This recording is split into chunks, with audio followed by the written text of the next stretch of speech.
Movie की शुरुआत में हम एक एजेंट को देखते हैं जो एक हॉलवे से होकर कहीं पर जा रहा था। उसके हाथ में 2 ब्रीफ केसेस होते हैं। वो अब सीढ़ियों से होता हुआ उस बिल्डिंग के बेसमेंट में चला जाता है। वहां पर उसे एक टाइम बॉम्ब मिलता है। वो उस बॉम्ब को डिफ्यूज करने में लगा हुआ था कि तभी उसे महसूस होता है कि वो वहां पर अकेला नहीं है। वो अपनी गन निकाल लेता है और यहाँ वहां पॉइंट करता है। इतने में कोई उसे शूट कर देता है। वो वापस फायर करता है, पर तभी उसे बॉम्ब का ख्याल आता है जो फटने ही वाला था। वो उस बॉम्ब को उठाकर उसके पास मौजूद गैजेट में डालने ही वाला था कि वो बॉम्ब फट जाता है, जिससे वो एजेंट बहुत बुरी तरह घायल हो जाता है। अभी एजेंट अपने दूसरे ब्रीफ केस की तरफ हाथ बढ़ाने लगता है कि तभी वो दूसरा आदमी एजेंट के पास आकर उसे उसका ब्रीफ केस दे देता है। एजेंट उस ब्रीफ केस में कोई कोड फीड करता है। अब अगले सीन में हम इस एजेंट को हॉस्पिटल में देखते हैं और उसके मुंह पर पट्टी लगी हुई थी। उसके सीनियर्स उसके पास आते हैं और उसकी तारीफ करते हैं कि कैसे वो अपनी ड्यूटी निभाने के लिए किसी भी हद तक जा सकता है। वो अब उसे उसी फिजल बॉम्बर का एक टेररिस्ट अटैक रोकने का नया मिशन देते हैं। इस फिजल बॉम्बर ने हर तरफ दहशत मचा रखी थी। ये एजेंट उसे उसके बड़े अटैक से पहले ही रोकना चाहता है। कुछ दिनों बाद डॉक्टर अब उस एजेंट की पट्टी निकालता है। वो बताता है कि ब्लास्ट की वजह से उसका चेहरा और उसकी वॉइस बदल चुकी है। एजेंट अब अपनी इस रियलिटी को एक्सेप्ट कर लेता है। अगले सीन में हम देखते हैं कि 7 साल गुजर चुके हैं और वो एजेंट पूरी तरह रिकवर हो चुका है। वो अब अपना टेप रिकॉर्डर निकाल लेता है और उसमें अपनी आखिरी मिशन के डिटेल्स बोलने लगता है। यहाँ पर हमें समझ आता है कि ये मिशन इस एजेंट के लिए बहुत ज्यादा जरूरी है।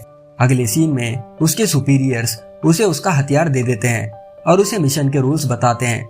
उसे अब बताया जाता है कि अगर वो अपने मिशन से भटका तो वो उसे मार देंगे। उसे अब फिर से वही ब्रीफकेस दिया जाता है जो हमने मूवी के शुरुआत में देखा था। आगे हम देखते हैं कि दिन है 6 नवंबर 1970 और अब हमारा ये एजेंट एक बार में अंडरकवर काम करने लगता है। वो यहाँ पर किसी का इंतजार कर रहा था। तभी वहाँ पर एक आदमी अंदर आता है और उस एजेंट से एक ड्रिंक मांगता है।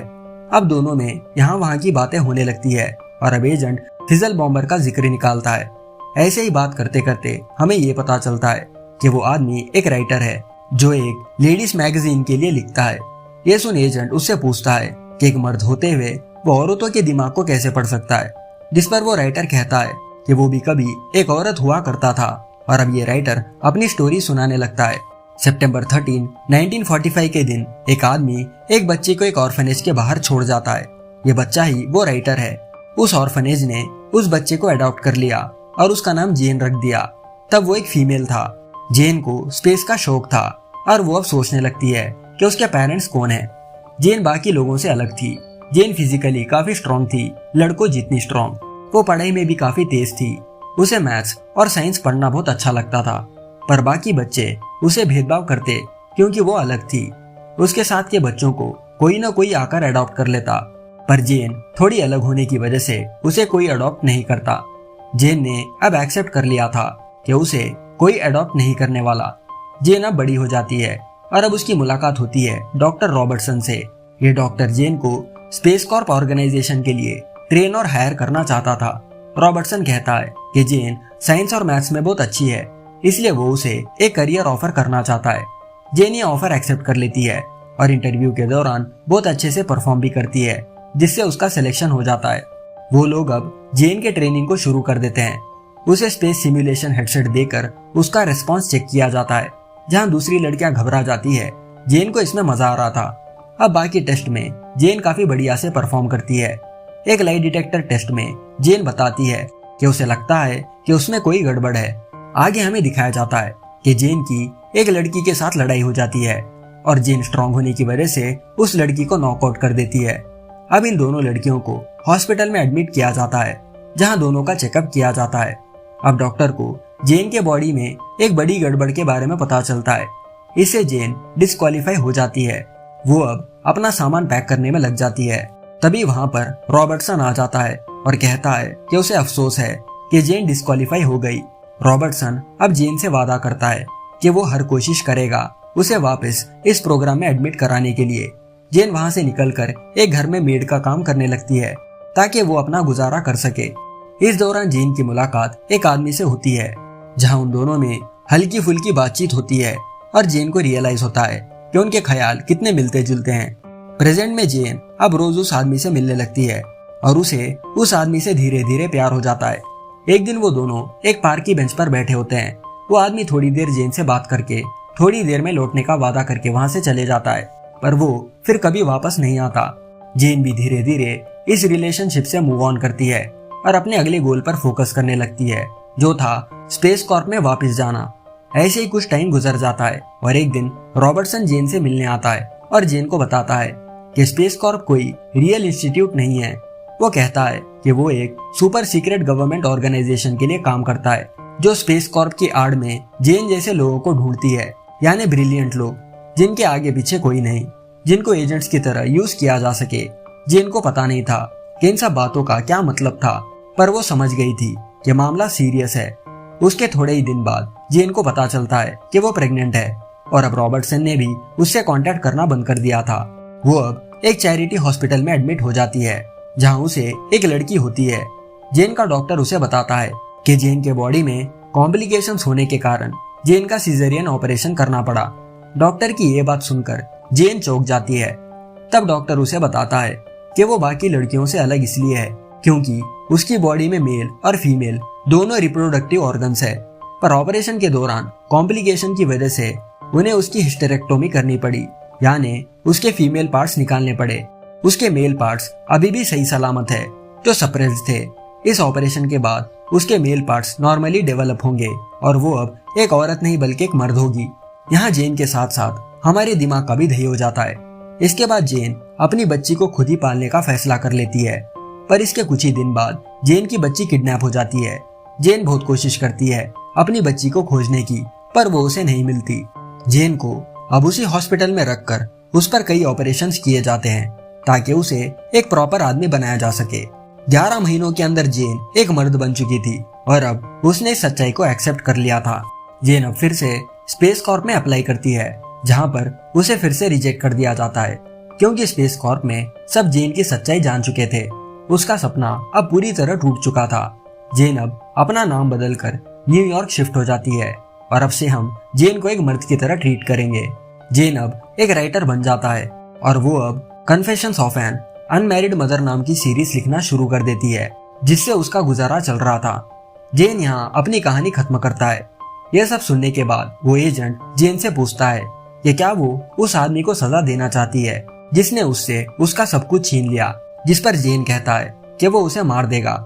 एजेंट अब कहता है कि वो जानता है कि वो आदमी कौन है और वो कहाँ पर रहता है। जेन को उस पर यकीन नहीं होता। जब एजेंट उसका करंट रियल नेम बताता है तो वो चौंक जाता है, जो था जॉन। तो अब से हम इस मर्द जेन को जॉन कहकर बुलाएंगे ताकि कंफ्यूजन ना हो। जॉन को अभी एजेंट पर यकीन नहीं हो रहा था, पर जब वो एजेंट कहता है कि वो रॉबर्टसन के लिए काम करता है तो वो मान जाता है। अब एजेंट जॉन को बेसमेंट में ले जाता है। वो वहाँ उसे उसका ब्रीफकेस दिखाता है और जॉन को बताता है कि वो एक टाइम मशीन है जिसकी मदद से ये दोनों अब टाइम ट्रैवल करने वाले हैं। अब ये दोनों वहां से टाइम ट्रैवल करके पहुंचते हैं 1963 के क्लीवलैंड ओहायो स्टेट में। पहली बार टाइम ट्रैवल करने की वजह से जॉन की तबीयत बिगड़ जाती है, पर वो जल्दी रिकवर कर लेता है। अब एजेंट जॉन को थोड़ा कैश और कपड़े देता है और उसे उसके मिशन के बारे में बताता है। दोनों का मिशन फिलहाल एक ही था, जो था जॉन के एक्स बॉयफ्रेंड को मारना, क्योंकि जॉन का एक्स बॉयफ्रेंड ही फिजल बॉम्बर था। एजेंट अब जॉन को बताता है कि अगर उसने फिजल बॉम्बर को मार दिया तो उसे स्पेस कॉर्प में जॉब मिल जाएगी, जो जॉन का सपना था। अब एजेंट वहां से चले जाता है और जॉन अपने मिशन पर चले जाता है। रास्ते में वो एक लड़की से टकरा जाता है और अब हम देख पाते हैं कि जॉन ही उसका एक्स बॉयफ्रेंड था, यानी वो खुद ही का बॉयफ्रेंड था। वो बिल्कुल वही करता है जो पहले हुआ था। जब ये सब हो रहा था तो वो एजेंट दूर से इन दोनों को देख रहा था। एजेंट अब टाइम मशीन का यूज करके वापस समय में जाने की कोशिश करता है, पर वो डिविएट करके सीधा उस जगह पहुंच जाता है जहां फिजल बॉम्बर अपना एक और बॉम्ब प्लांट कर रहा था। वो बॉम्बर एजेंट को नोटिस करता है और यहाँ वहाँ शूट करने लगता है। अब यहाँ एजेंट और बॉम्बर के बीच गन फाइट होती है और बॉम्बर एजेंट से छिपने में कामयाब हो जाता है। अब एजेंट बॉम्बर को ढूंढने लगता है, पर बॉम्बर पीछे से आकर एजेंट पर गन तान देता है। एजेंट गन डॉच करके बॉम्बर से फाइट करता है, पर वो बॉम्बर एजेंट को एक पंच मार के नॉकआउट कर देता है। थोड़ी देर बाद एजेंट होश में आता है और उसे गोलियां चलने की आवाज सुनाई देती है। एजेंट जब बॉम्ब के पास जाता है तो वो अपने ही पास्ट सेल्फ को बॉम्ब ब्लास्ट से जलते हुए देखता है। वो अब अपने पास्ट सेल्फ के पास जाकर उसे उसका ब्रीफकेस दे देता है। ये सीन हमने मूवी के शुरुआत में देखा था। अब वो पास्ट सेल्फ ब्रीफकेस की मदद से टाइम ट्रैवल करके वहां से निकल जाता है।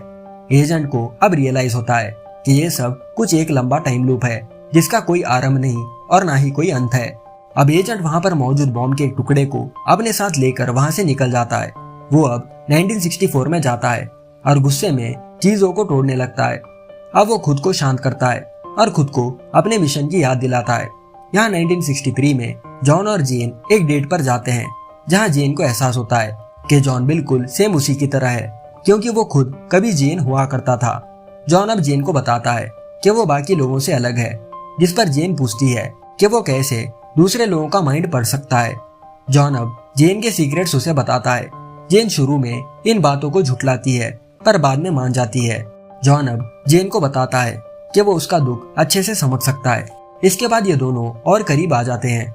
यहाँ एजेंट एक हॉस्पिटल में रुका हुआ होता है, जहाँ डॉक्टर रॉबर्टसन था। एजेंट रॉबर्टसन को बॉम्ब का वो टुकड़ा दिखाता है, जिससे रॉबर्टसन समझ जाता है कि एजेंट ने एक इलीगल जंप किया है। पर रॉबर्टसन कहता है कि वो एक अच्छा एजेंट है और ये इलीगल जंप वो इग्नोर कर देगा, जिस पर एजेंट कहता है कि वो ये अगला मिशन नहीं करना चाहता क्योंकि इससे जेन को बहुत दुख होगा। यहाँ रॉबर्टसन एजेंट से कहता है कि उसका ये मिशन पूरा करना बहुत ही ज्यादा जरूरी है। इस मिशन के पूरे होने से वो एक ऐसा एजेंट बना पाएंगे जो प्री डेस्टिनेशन पैराडॉक्स से जन्मेगा, यानी एक ऐसा एजेंट जिसका ना तो कोई आरंभ है ना कोई अंत। अब हमें रियलाइज होता है कि एजेंट उसी हॉस्पिटल में है जहाँ जेन ने अपनी बच्ची डिलीवर की थी। वो अब उस बच्ची को वहां से चुरा कर उसे सितंबर 13, 1945 में ले जाकर ऑर्फनेज के बाहर छोड़ देता है, यानी कि जेन की बच्ची खुद जेन है। एजेंट अब यहाँ से टाइम ट्रेवल करके 1963 के क्लीवलैंड ओहायो स्टेट में पहुंच जाता है और दूर से जॉन और जेन को उसी बेंच पर बैठा हुआ देखता है जहां वो आखिरी बार बैठे थे। जॉन एजेंट को नोटिस कर लेता है।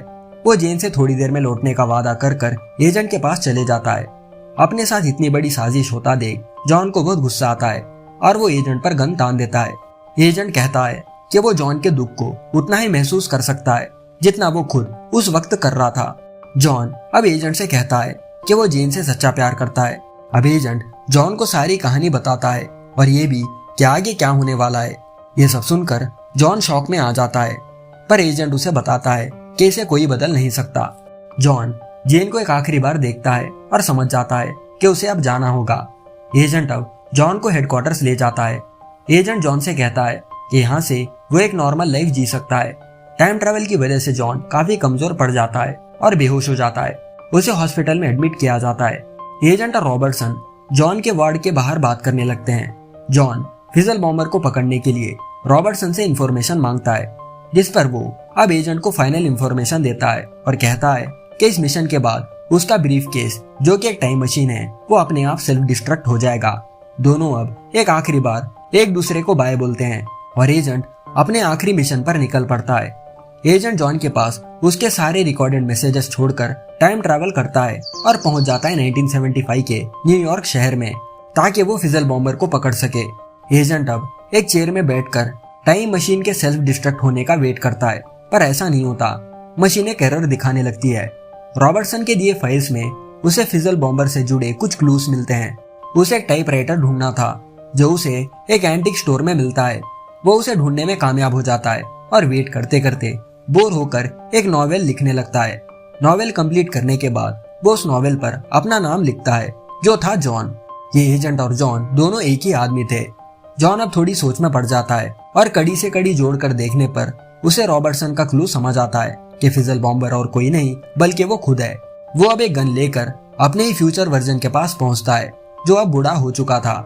जॉन का बूढ़ा वर्जन अब जॉन से कहता है कि कुछ लोगों को मारकर उसने दुनिया को बचाया है, जिस पर जॉन शॉक हो जाता है कि वो इतना घटिया इंसान कैसे बन गया। वो बूढ़ा जॉन को बताता है कि कैसे उसकी वजह से ना जाने कितने बेकसूर लोग मारे गए। जॉन आगे कहता है कि वो उस जैसा मॉन्स्टर कभी नहीं बनेगा, जिस पर फिजल बॉम्बर कहता है कि ये तो होकर ही रहेगा, यही नियति है, यही विधि का विधान है।